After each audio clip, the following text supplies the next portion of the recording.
પડે કે મને એવો ઇમોશનલ વિડીયો બતાવે ને પડે મને ઇમોશનલ કરતી ગુજારમાં તમને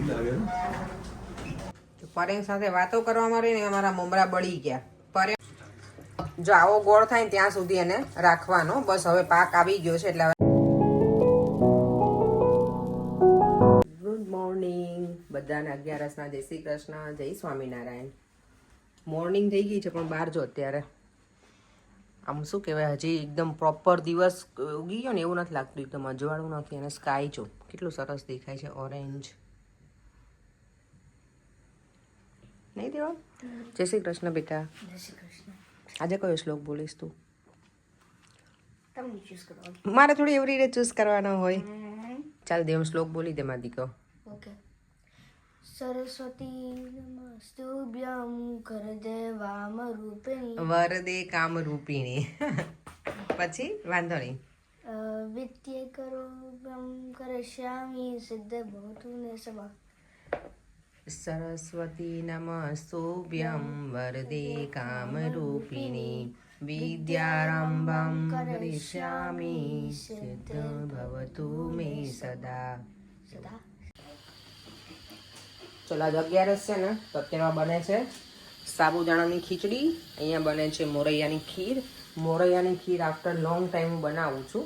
મોરૈયાને છે ને હું કુકરમાં બાફી નાખું પહેલાં થોડું પાણી નાખીને, પછી દૂધ નાખીશ, શુગર, ડ્રાયફ્રૂટ્સ, ઇલાયચી પાવડર, એટલે ફટાફટ થઈ જાય. કારણ કે મારી પાસે એવો ટાઈમ નથી તો હું તપેલીમાં મોરૈયાને બાફું અને પછી કરું.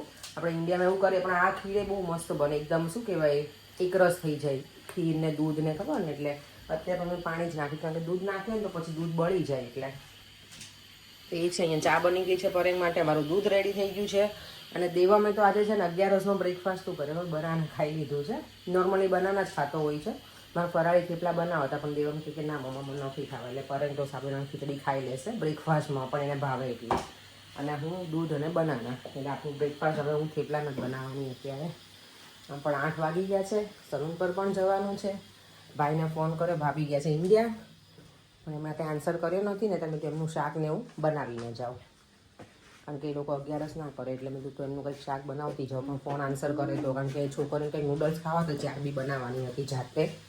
તમે તોય કન્ફર્મ કરી લઉં કે ના બનાવવાની હોય તો હું અહીંયા શાક ને એવું બનાવીને જાઉં અત્યારે. કારણ કે પછી સાંજે આવીને બધું બનાવવા રહું તો બહુ લેટ થઈ જાય. એટલે ચાલો તો હવે બ્રેકફાસ્ટ ને લંચ ને જે બનાવું છું બનાવી લઉં.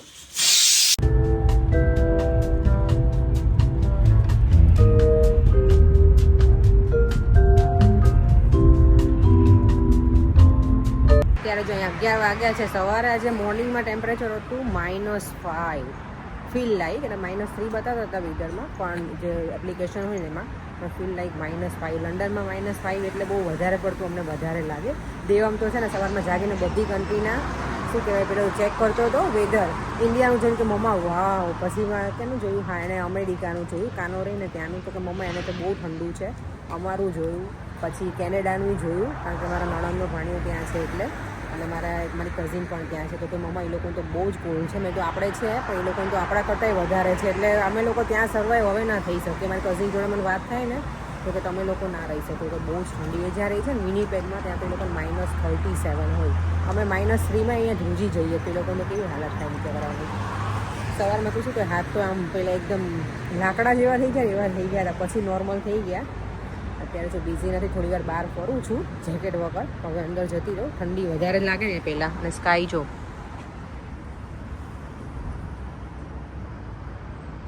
સલૂનથી નીકળી ગઈ છું અને આજે ઘરે જઈને છે ને બનાવવાનું છે ફ્રેન્ચ ફ્રાઈસ. મને ઘણા બધાની કમેન્ટ હતી, મેં જ્યારે લાસ્ટ ટાઈમ બનાવી હતી ને ત્યારે મેં આખી રેસીપી નહોતી મૂકીને, તો કે મને પ્લીઝ તમે રેસીપી શેર કરજો. તો આજે હું એની રેસીપી આપીશ. અને અહીંયા ઉત્તરાયણ આવે છે ને તો મમરાના લાડવાઈ બનાવવા છે ને મારા ઘરે અંકલ આંટી લોકો આવવાના છે સન્ડેના, તો એમને એ બધું બહુ ગમે. તો મમરાના લાડવા તો હું બનાવવાની છું, તો આજે ઘરે જઈને બનાવી નાખીશ.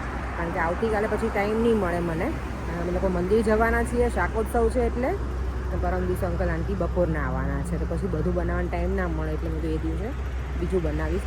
ડિનર કે બ્રંચ, આમ તો બ્રંચ હશે, લંચ હશે, તો એ બનાવવાનું છે. એટલે તો આજે જઈને થોડું ઘણું કામ કરી અને પછી લાડવા બનાવીશ.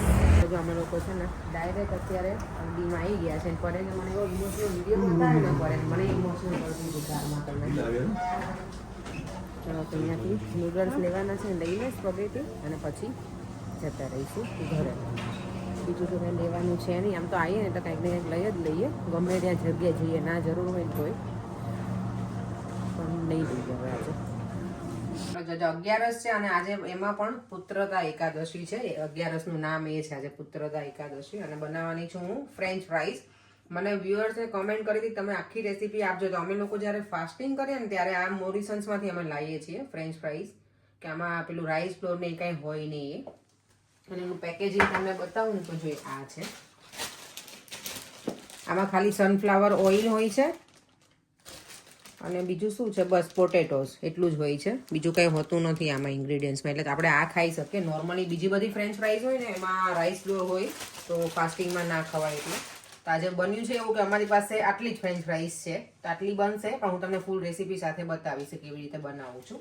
અને જોડે બનાવવાની છું ફરાળી પેટીસ, કારણ કે ફ્રેન્ચ ફ્રાઈઝ ઓછી છે એટલે. આપણે સેમ જ હોય નહીં બધું ફાસ્ટિંગમાં, ફ્રેન્ચ ફ્રાઈસ જ હોય નહીં?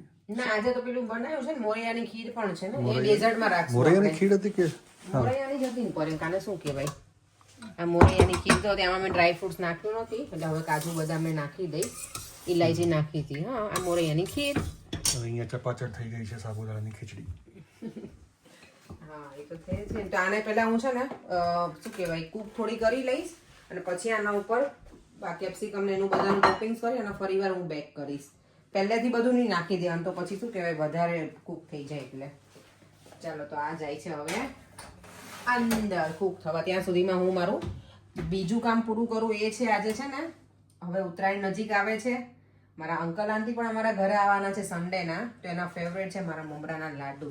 તો મમરાના લાડવા બનાવવામાં આવશે. અત્યારે તલની ચીકી બનાવી છે પણ એ આજે નહીં બનાવું, બધું એક સાથે ના બને એટલે અત્યારે ખાલી મમરાના લાડવા બનાવી છે. તો એની ફૂલ રેસીપી ચાલો અત્યારે જ આપી દો. આ કૂક થાય ને ત્યાં સુધીમાં એ રેડી કરી લઉં. મમરાના લાડુ બનાવવા છે ને એમાં મમરાને શેકાવા મૂકી દીધા છે. પહેલાં એમને એમ જ ડ્રાય શું કહેવાય રોસ્ટ કરી લેવાના મમરાને, બરાબર શેકી લેવાના ધીમા તાપે. એટલે ઘણી વખત શું કહેવાય મમરા હવાયેલા હોય કે એવું હોય ને તો પછી મજા ના આવે લાડવા ખાવામાં. ધીમા ગેસે થોડી વાર શેકી લઈએ. પરેંગ સાથે વાતો કરવામાં રહીને અમારા મમરા બળી ગયા. પરેંગ, આ તમારી જોડે વાતો કરવામાં રહીને મારા મમરા બળી ગયા છે. બળી ગયા મમરા? તો કેટલા બળ્યા? થોડાક ના થોડાક જ નીચે બેસી ગયા હતા. હું અહીંયા આવી ગઈ ને પરેંગ છે ને દિવાળનું હોમવર્ક ચેક કરે છે. હું અહીંયા બનાવું છું મમરાનું લાડુ. અહીંયા મારું ફ્રેન્ચ ફ્રાઈઝ રેડી થાય છે અને પેટીસ. અહીંયા મમરા શેકાઈ ગયા છે. અહીંયા તેલ મૂકી દીધું છે થોડું લેવાનું મમરાના લાડવા બનાવવા માટે. ગોળ જો હવે છે ને ઓગળવા લાગ્યો છે એટલે હજી તો આને બરાબર તમારે પકાવવા પડે ગોળને પણ. જેમ પર્યંગ મારું શું કહેવાય મગજ પકાવે ને એમ મારે ગોળને પકાવવો પડશે. પર્યંગ આજે શું છે મગજ પકાવ્યું છે મેં તો બોલો આન્સર બુકમાં આન્સર ખોટા છે. દેવમ સાચું કરે. એવું છે? સાચું? રિયલી? આન્સર બુકમાં ખોટા છે. વાવ.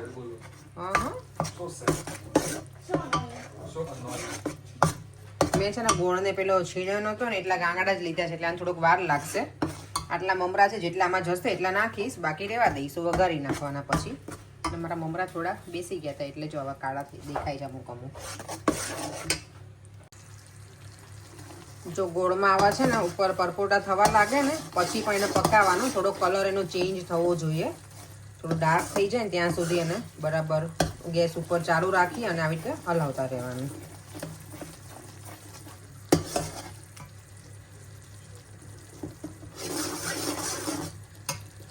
જો જાસમીન છે ને થવા આવી છે એટલે ગોળ ઓલમોસ્ટ પેલો રેડી થવા આવ્યો છે. દેવ તને ખબર પડી મમ્મા શું બનાવે છે? સ્મેલ તો મને ખબર છે પણ મને ભૂલી ગયું નામ. ભૂલી ગયું? આમ બોલ આમ જેવું છે. બોલ જેવું છે? Yes, you are exactly right. બોલ જેવું છે. મમરાના લાડ્ડુ બનાવે છે મમ્મા. તું નાનું હતો ને દેવમ ત્યારે તને બહુ મજા આવતી હો બેટા. આંટીબાના ઘરે રહેતા ને આપણે ત્યારે આંટીબાને બહુ મજા આવતી આ ખાવાની, દાદાને બધાને. તો બા આવવાના છે ને સન્ડે આપણા ઘરે એટલે. અને ઉત્તરાયણ પણ છે. ઉત્તરાયણ હોય ને ઇન્ડિયામાં કાઇટ ફેસ્ટિવલ દેવા ત્યારે આવું બધું બને. ઓહ, આનું બને પછી તલ હોય ને એની મેગી બનાય. ના મેગી ના બને. તો ભૂંગળા. ભૂંગળા હું તને તળી આપીશ બેટા, એ તને કરી આપીશ. જો ગોળ છે ને હજી મને થોડી વાર રહેવા દેવો પડશે. હજી થોડો કલર બરાબર થવો જોઈએ. બરાબર, આટલું તો બરાબર તો છે જ. બરાબર તો છે જ. તો હાઉ કમ આમ મોર બરાબર થશે? થશે બેટા હજી. જો આવો ગોળ થાય ને ત્યાં સુધી એને રાખવાનો. બસ હવે પાક આવી ગયો છે એટલે હવે આમાં મમરા નાખી દઈશ અને ગેસ કરી દેવાનો બંધ. જો તો હવે ઓલમોસ્ટ બધું મિક્સ થઈ ગયું છે એટલે હવે આના લાડવા બનાવવાના સ્ટાર્ટ કરી દેવાના. ગરમ ગરમ હોય ને ત્યારે જ, નહીંતર પછી વળે નહીં લાડવા. થોડુંક મિક્સ કરવાનું હજી બાકી છે એટલે કરું છું. તમે લોકો ઉત્તરાયણમાં બીજું શું નવીન બનાવવાના છો? હું તલ સાંકળી બનાવવાની છું અને આઈધર સિંગની ચીકી કે સિંગ પાક બેમાંથી એક બનાવીશ, જેવો ટાઈમ એ પ્રમાણે. ઇન્ડિયામાં તો અત્યારે શું કહેવાય, બધા ઘરોમાં ગોળના પાકની આમ શું કે મહેક આવીને બધા મહેકી ઉઠ્યા હોય બધા કિચન. ઉત્તરાયણ આવે ને એ પહેલા. મારી મમ્મીને એને કંઈ બનાવ્યું નથી, મારા સાસુએ આઈ ડોન્ટ થિંક સો હજી બનાવ્યું છે કંઈ, પણ મારા નણંદે બધું બનાવી દીધું છે ઉત્તરાયણ માટેનું. આપણે 4 મિનિટ માટે થોડું મોકલશું દેવા? હા, હે ને દીદીને માટે, કારણ કે મોટી મમ્મી છે નહીં તો પછી મોકલશું ને.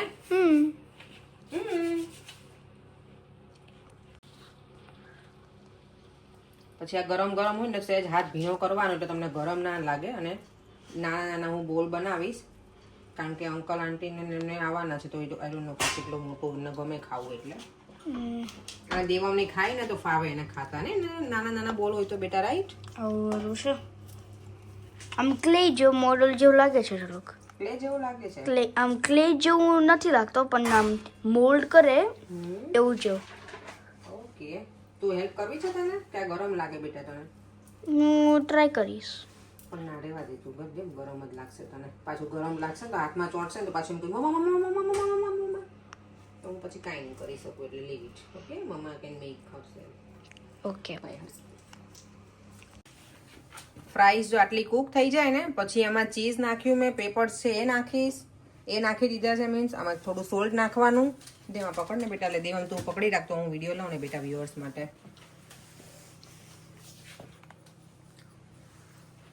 પછી એમાં નાખવાનું આ બ્લેક પેપર. બ્લેક પેપર છે ને આમાં જતું નથી એટલે મારે કોડિંગ કરવું પડશે આવી રીતે. અને તમને જો સ્પાઇસી ગમતી હોય ને મસાલા ચિપ્સા, તો પછી તમારે એમાં ગ્રીન ચીલી કટ કરીને નાખવાના થોડા. ઘણા એવું કે ગ્રીન ચીલી ના ખવાય, લાલ મરચું અમે લોકો ખાઈએ છીએ ફાસ્ટિંગમાં. અને આ ચીઝ છે ને એ મેડ બાય મિલ્ક જ છે. અમે જે આ યુઝ કરીએ છીએ ને તો અમે એ પણ ખાઈએ છીએ ચીઝ. અને આ ચીલી ફ્લેક્સ. બસ આટલું કરી નાખીએ એટલે આપણી. હવે પાછું આને થોડી વાર ફરી વાર છે ને બેક કરવા મૂકી દઈશ ઓવનમાં, એટલે ચીઝ પણ મેલ્ટ થઈ જાય અને એકદમ મસ્ત મજાની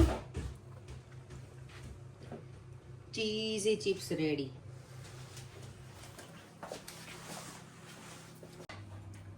મમરાના લાડુ બનીને થઈ ગયા છે રેડી. મેં નાની નાની સાઈઝ બનાવી છે, બહુ મોટા નથી બનાવ્યા. અને આજે અમે ટેસ્ટ નહીં કરીએ કારણ કે ફાસ્ટિંગ છે એટલે કાલે કરીશું. કેટલી વાર છે હવે? ચાલો, આપણું રેડી છે ફ્રેન્ચ ફ્રાઈઝ, એકદમ મસાલાથી ભરપૂર. એઝ યુઝ્યુઅલ નહીં, કોમન. ચીઝી પણ મજા આવે દરેક ફાસ્ટિંગમાં આપણું કોમન એ જ ફૂડ. મજા આવે ને. દેવ હું દૂર બેટા, ચીલી નથી મસાલા ગમતું પડે. મજા આવે. બપોરે તો ડિફરન્ટ હતું, પર ક્યાં કોમન હતું. હા, બપોરે સાબુદાણાની ખીચડી હતી, ખીર હતી, અત્યારે ખીર છે જ. અત્યારે મેં બદામને એવું નાખી દીધું છે. 9 વાગી ગયા છે અને આપણાથી હવે રહેવાતું નથી. દેવ દેવ, ગરમ છે ketchup બેટા, નાખો હું બેટા. તમને પ્લેટમાં આપી દઉં છું. તમે તો આમાં નામ જ ખાવા લાગે એવું કરે. લાવ હું તો મેં તો આમાં જ ખાઈએ ને આપણે બધા. ના ના ના, તમે તો ચીઝ કરીને આમાં પેટીસમાં લગાવ્યું પણ બધું નીચે સમજો નીચે મેલ થઈ ગયું તો બધું નીચે જ છે. જો દેવમ લે, દેવમને બહુ ગમે આવું બધું. જેકેટ પોટેટો લાગે. એવું લાગે પેટીસ છે, પેટીસ. જેકેટ પોટેટો ગરમ છે એકદમ, ધુમાડો નીકળે જો. કોઈ કીધું તું કે આ નાખે, પણ આમાં રીતે નથી પેલું જિંજર કે એવું કંઈ, સોરી ગાર્લિકનો પાવડર ને એવું કંઈ નથી. આમાં પણ અલગ અલગ પ્રકારના આવે છે કેચઅપ, પણ અમે આ લીધો છે મસાલા ચીલી સોસ.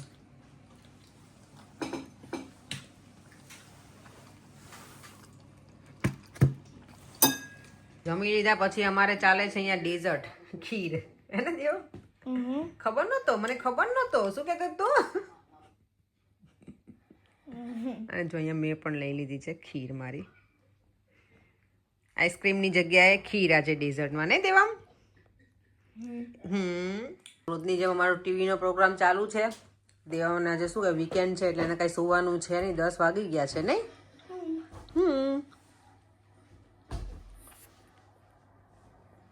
જો મિસ્ટર પયંગ પટેલ પણ ટીવી જોઈ રહ્યા છે નહીં? રાત્રે ટીવી જોવાનું હોય ને ખાતા પછી. ભજન કીર્તન કરવા છે. હા તો એ જ કરે ને 11 હોય તો. હા તો શરૂ કરો ભજન. હું પેલા વિડીયોનો શું કહેવાય એન્ડ કરી દઉં ને પછી કરીએ ભજન ચેષ્ટા સાંભળીએ.